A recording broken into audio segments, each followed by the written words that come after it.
Пайғамбарымыз саллаллаху алейхи ва саллям айтады, қайсы бір адамды қайғы, бір қам ойланып атқан ой, немесе бір қорқыныш сондай билеп алып шықпай қойса, жүрегін баурап алса, мынандай дұғаны айтсын дейді. Арабшасынан тауып алсаңыздар да болады. Арабша білетіндеріңізге нұр үстіне нұр. Арабша білмейтіндеріңізге қазақшасын айтыңыздар. Дұға ғой ол. Бірақ арабша жаздырып айтқаныңыз дұрысырақ болады. Бұл дұға Пайғамбарымыз саллаллаху алейхи ва саллямнан өзі үйреткен дұға. Бисмилля. Бұл дұға былай: Аллахумма инни абдук ва абну абдик ва абну аматик. Аллахым, мен сенің құлыңмын, құлыңның және күңнің баласымын, немесе қызымын, перзентімін. Насияти биядик. Менің тұлымым сенің қолыңда. Бұл деген сөз, менің тағдырым, бүкіл өмірімнің бәрі сенің қолыңда. Яғни сенің құзыретінде. Насияти биядик мадин фина хукмук. Сенің үкімің маған өтеді. Адлун фия қадаук. Сенің жасаған үкімдерің, қаза, қадар, тағдырларың әділетті болады әрдайым. Оған күмән жоқ. Адлун фия қадаук. Ас'алука. Сенен сұрайтыным. Бикул исмин. Барлық есімменен. Хуалак. Саған болған. Деп айтылады. Хуалак. Анзалтаху фи китабик. Оны бір кітабыңда түсірген. Ау алламтаху ахада мин халқик. Немесе бір пендеңнің біреуіне үйреткен.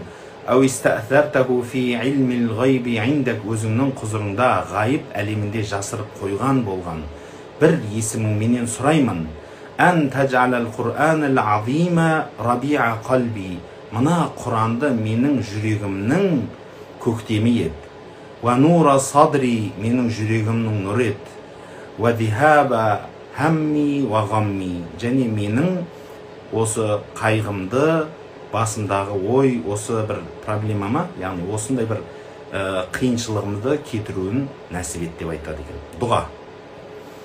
Ғалымдарымыз осы дұғаның мағынасына қарай айтатындығы, Пайғамбарымыз саллаллаху алейхи ва саллям Құранның адамның жүрегін тазартатындығы, және ол адамның жүрегіне нұр беріп, тыныштық әкелетіндігін атап айтады. Сондықтан шамаңыз жетсе, қалаған Құранның аятын оқыңыз, білетін аятыңызды. Осы дұғадан бұрында, дұғадан кейінде. Сөйтіп, қолыңызды жайып, Аллахым, мен сенің пендеңнің ұлымын, қызымын, сенің құлыңмын. Сенің тағдырыңа, сенің маған деген үкіміңе бәрі әділетті, мен риза болдым. Ендеше сенің пайғамбарларыңа үйреткен, ұлыларыңа үйреткен, немесе үйретпей жасырып қалған сондай бір есімдеріңнен сұрайтыным, менің жүрегімдегі қайғы қасіретті осы Құранның нұры менен кетіргейсін. Құранды менің жүрегімнің нұры және көңілімнің көктемі еткейсін деген дұға екен. Осыны оқыған адамның жүрегінде ешқандай қайғы қалмайды деген хадис бар. Құрметті бауырлар, жұманың кешінде бүкіл қайғы қасіретіңізден айырылам десеңіз, міне кереметтей мүмкіндік дұға. Дұға жасап, жүрегіңіздегі бүкіл қам, қайғы, қасірет, қиыншылықтан босап айырылып қалсаңыз, және бақытты өмір сүрсеңіз,